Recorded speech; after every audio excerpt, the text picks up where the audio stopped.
안녕하세요. 전청입니다. 이번 시간은 주식, 부동산, 코인과 같은 자산을 매각했을 때요, 양도 차익이 발생할 수 있는데 이에 대한 세금을 우리가 미룰 수 있는, 안 낼 수 있는 그런 옵션에 대한 소개입니다. Opportunity Fund라고 해서요, 여러분들께서 어쩌면 많이 들어보신 내용일 수도 있겠습니다. 그 내용 살펴보겠습니다.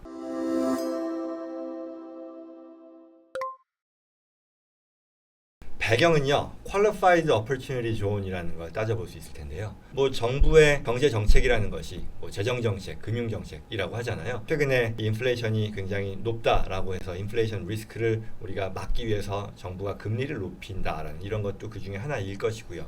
또는 전기차에 대한 수요를 늘리기 위해 최근 이 전기차에 대한 보조금, 텍스 크레딧 형태로 주는 보조금, 이런 것들이 다 정부가 하나의 방향성을 가지고 각각의 경제 주체들로 하여금 이러이러한 활동을 할 수 있게 유도하는 그런 정책인 거겠죠. Qualified Fund, 이 Opportunity Fund라고 하는 것도 그러한 배경에서 나온 건데요. 그게 뭐냐면 2018년도 때요, 세법이 개정됐는데 이 내용은 낙후된 지역이 있잖아요. 특히 전체 지역을 놓고 보면 우범 지역이 있을 수도 있고 고용이 별로 안 되는 지역, 어쨌거나 좀 상대적으로 낙후된 지역에 대해서 투자를 촉진하겠다라는 그런 어떤 방향성을 가지고 나온 제도인데, 캐피털 게인이잖아요. 주식이나 부동산 이런 것들을 매각해서 나오는 소득에 대해서 세금을 내야 될 텐데 그 소득분만큼을요, 이 지역에 투자할 경우에는 세금을 감면해주겠다, 안 내게 해주겠다, 또는 이월해주겠다, 이런 식으로 어떤 유인책을 제공했다라는 거죠. 그래서 사람들로 하여금 이쪽 지역에 투자를 유도하게 되고 투자를 촉진하게 되는. 그런데 여기서 우리가 어떻게 투자를 하는지 그 기술적인 내용을 살펴볼 필요는 없을 것 같고요. 한 가지 그냥 주목할 만한 점은요, 낙후된 지역을 살리기 위한 제도라고는 했지만 실제로 정말 낙후된 우범 지역만 우리가 말하는 것이냐, 이 Opportunity Zone이라고 하는 것이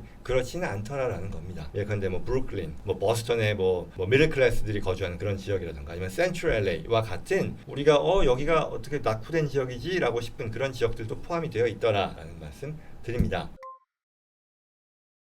자, 그러면요, 이와 같은 배경하에서 내가 어떻게 투자를 하냐라는 게 될 텐데요. 개인이 투자하는 거는 안 돼요. 예를 들어 부동산 팔아서 나온 차익을 어느 부동산, 이 어퍼튜니티 존에 있는 부동산에 투자한다, 이런 컨셉은 아니고요. 법인을 먼저 설립을 해야 돼요. 코퍼레이션이 됐건 LLC가 됐건 이런 걸 설립한 다음에 내가 이 Opportunity Fund의 자격을 다 갖췄습니다라는 것을 가지고 IRS에 펀드로서 등록을 해야 된다는 것이고요. 이에 대한 허가 절차를 거쳐야 된다는 거죠. 그렇다 보니 실질적으로는요, 개별 투자자들이 직접 법인을 설립해서 투자를 진행하는 거는요, 실질적으로 어렵다, 거의 불가능하다라는 게 중론이고요. 그러면 이걸 어떻게 하느냐라고 했을 때 여러 유명 금융기관들이 있죠. 이런 데서 Opportunity Fund라는 거를 조성해서요, 투자금을 모집합니다. 여기에 참여함으로써 내가 부동산이나 주식 매각을 해서 벌어들인 소득만큼을 펀드에 투자하는 그런 방식으로 참여함으로써 혜택을 누릴 수 있게 된다라는 거죠. 그리고 그 밖의 조건은요, 양도소득이 발생한 뒤에 180일 이내에 이 Opportunity Fund에 투자해야 된다는 그런 조건이 있습니다.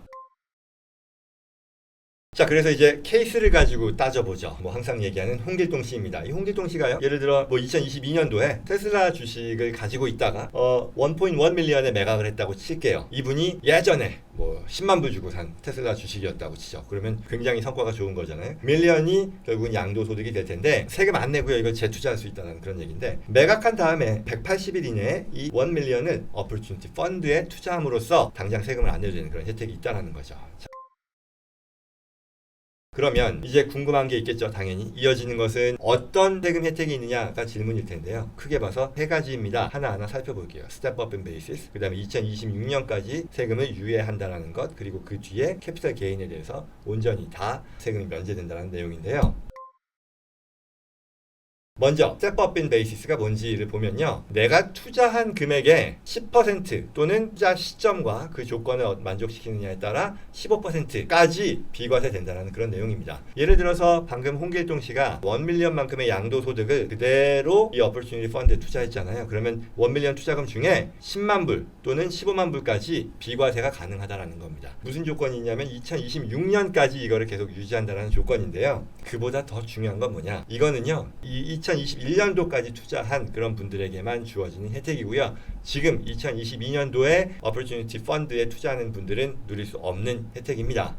그럼에도 현재 이 내용을요 2023년에 투자하는 투자자들까지도 혜택을 누릴 수 있도록 하자라는 그런 법안이요 의회에 계류 중인 그런 상황이기 때문에 이 내용이 다시 포함이 될 가능성은 여전히 있다라는 것 정도 공유해 드립니다. 그러나 지금 2022년 상황에서는 이건 적용되지 않는 혜택이라는 거고요.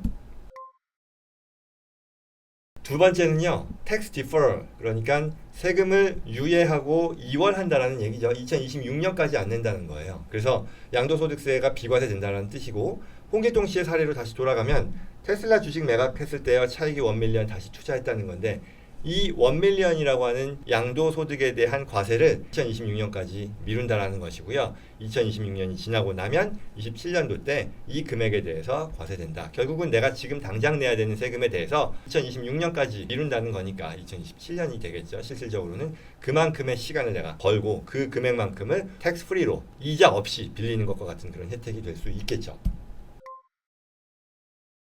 그 다음에 세 번째는요, 이게 가장 큰 혜택일 텐데요. 이와 같이 어퍼튜니티 펀드에 투자된 금액을요 10년 이상 이 펀드에 계속 유지할 경우에는 그리고 나서 뒤에 매각할 때는 양도세가 전혀 붙지 않는다라는 거예요. 그래서 이거는 10년 뒤에 파는 것뿐만 아니라요 10년 뒤에도 계속 이 펀드에 내 투자금을 두고 있다라고 하면요 가치가 계속 올라가서 나중에 팔 때 그 전체 금액에 대해서 비과세 된다라는 거고요. 실제로 이거는 쭉 가서 2047년까지 투자하는 것까지도 인정을 해준다라고 하는 거죠. 그래서 홍길동 씨가요 100만 불을 투자해가지고 2026년에 이 100만 불에 대해서 세금을 27년에 내고 나면 이 투자금이 무럭무럭 자라서 200만 불, 300만 불, 뭐 1000만 불에 팔더라도 이 금액은요 전액 비과세 된다는 그런 뜻이죠. 그래서 이제 다시 홍길동 씨 뭐 하나하나 보게 될 텐데요. 테슬라 주식 이분이 어떤 분이었냐? 2022년도에 1.1 밀리언에 매각을 했어요. 원가가 10만 불이어서 양도소득이 100만 불이었었죠. 이걸 어퍼튜니티 펀드에 투자한 분이에요. 그랬을 때 가정을 해보자는 거죠. 어퍼튜니티 펀드에 투자한 이 금액이요 매년 6%씩 수익을 달성하는 그런 투자 상품에 들어간 거라고 가정하죠. 그러면 이게 얼추 6%씩 늘어나는 걸 감안하면 180만 불 정도가 10년 뒤 가치가 된다라는 것이고요. 이때 이분이 매각하게 된다라고 했을 때 비교해 보겠다라는 거예요. 어떤 비교냐? 이와 같은 상황에서 이분에게 최종적으로 남는 현금이 얼마냐라고 하면 첫 번째요. 이 100만 불 투자한 거에 대해서 26년에 과세가 된다 그랬죠. 그 과세 금액은요. 23만 8천 불일 거예요. 연방세만 놓고 봤을 때 우리가 캐피탈 게인 텍스가 현재 20%이죠. 15 또는 20인데 금액이 크니까 20%일 것이고요. 그리고 여기에 뭐 특별 이 인베스트먼트 인컴 텍스라는 게 있죠. NIIT라고 하는데 이게 3.8%가 붙으니까 뭐 최대 23.8%가 붙을 거라는 거죠. 그래서 23만 8천 불이 될 것이고요. 그 다음에 이분이요.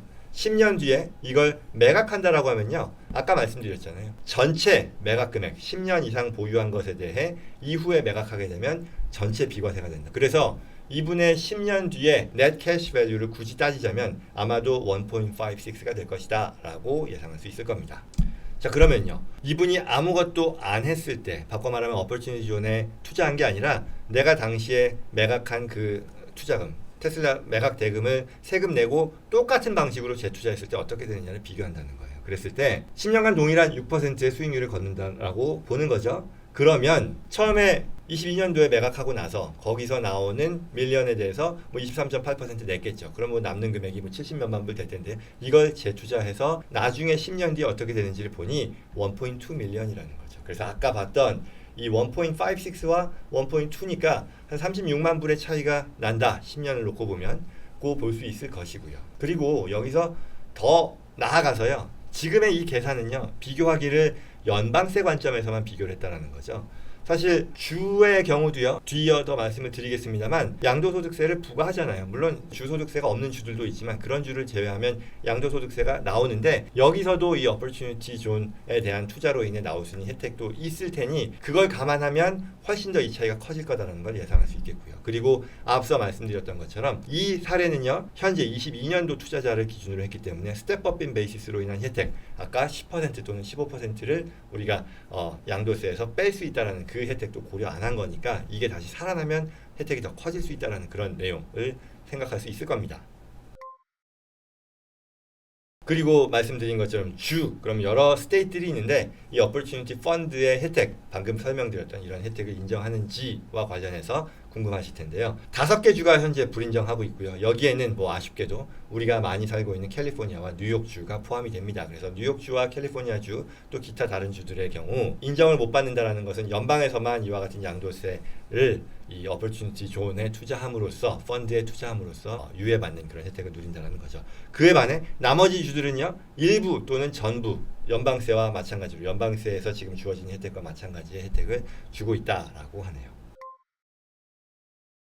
자, 여기까지 이제 어퍼튜니티 펀드에 대한 투자를 살펴봤어요. 굉장히 좋죠. 큰 효용이라고 볼 수 있어요. 내가 양도소득을 분명히 발생시켰는데 나 가만히 있으면 이거에 대해서 세금 내야 되잖아요. 근데 이 어퍼튜니티 펀드에 투자를 함으로써 앞서 말씀드렸던 이와 같은 혜택을 주니 그게 또한 현금 흐름으로 놓고 봐도 명백하잖아요. 이게 뭐 어떤 경우에 더 좋은 수익률을 내서 비교를 한 게 아니라 같은 수익률 대비 현금 흐름이 더 좋다라는 거 분명히 보여졌습니다만 그러면 무조건 좋은 투자냐? 라는 것에 대해서 생각을 해보면 저는 그렇게 생각하지는 않습니다. 왜? 여러 가지 이유가 있겠습니다만 가장 중요한 거는요. 이건 실적이 나야 되는 거잖아요. 뭐 과세에 있어서 혜택을 주는 거라고는 하지만 결국 중요한 건 어떤 수익이건 간에 그 언더라잉 인베스트먼트에 대해서 수익이 충분히 나야지 이와 같은 세제상의 혜택이라는 것도 의미가 있을 거죠. 그러면 우리가 이 투자 상품이라는 건 중요한 것이 간접 투자잖아요. 내가 직접 투자하는 게 아니잖아요. 금융상품이 권장하는 또는 금융상품에 대해 투자를 하는 거죠. 우리가 직접 부동산에 투자를 하는 게 아니고요. 그러니 그들의 성과가 어떻게 될지 우리가 모르는 거. 그리고 또 하나는 이게 어퍼튜니티 존에 대한 투자예요. 그러면 우범 지역이란 말이죠. 그리고 경제 낙후 지역에 대한 투자란 말이죠. 그러면 결국은 리스크도 높고 그만큼의 리턴도 또한 높을 것인가? 라는 이런 부분들을 다 따져봐야 할 것이다. 라는 그런 판단, 그런 문제가 있을 겁니다. 그렇죠? 그리고 더 나아가서 이게 아까 전체 과세를 우리가 다 면제받기 위해서는 10년간 이 펀드에 들어가야 되는데 금융기관이 운영하는 펀드, 내가 이래라 저래라 할 수 없는 그런 펀드이고요. 그리고 이거에 내가 10년간 묶여 있어야 된다는 것이 사람에 따라서는 큰 부담이 될 수도 있으니까요. 그런 부분도 감안해야 될 것이고요. 그리고 가장 중요한 부분일 텐데요. 이게 결국 금융기관에서 운영을 하다 보니 큰 혜택에 대해서 그만큼 수수료도 많이 나올 것 같습니다. 결국 좋은 투자를 거쳐서 성과를 잘 내고 여기에 텍스 베네핏이 얼마나 주어진다 해도요. 결과적으로 투자자들에게 보여지는 거는요. 펀드의 수익률일 거예요.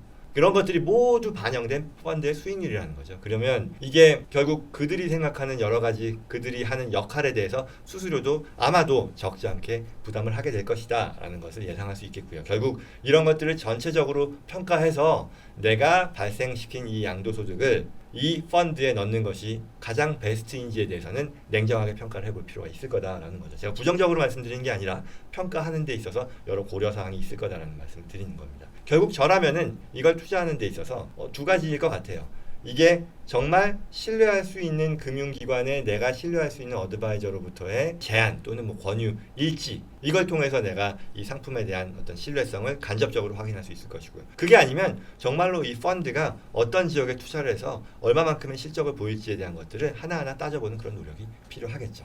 예, 오늘 이 어퍼튜니티 펀드에 대한 내용 소개해드렸습니다. 도움되었기를 바라고요. 저는 다음 시간에 뵙겠습니다. 고맙습니다.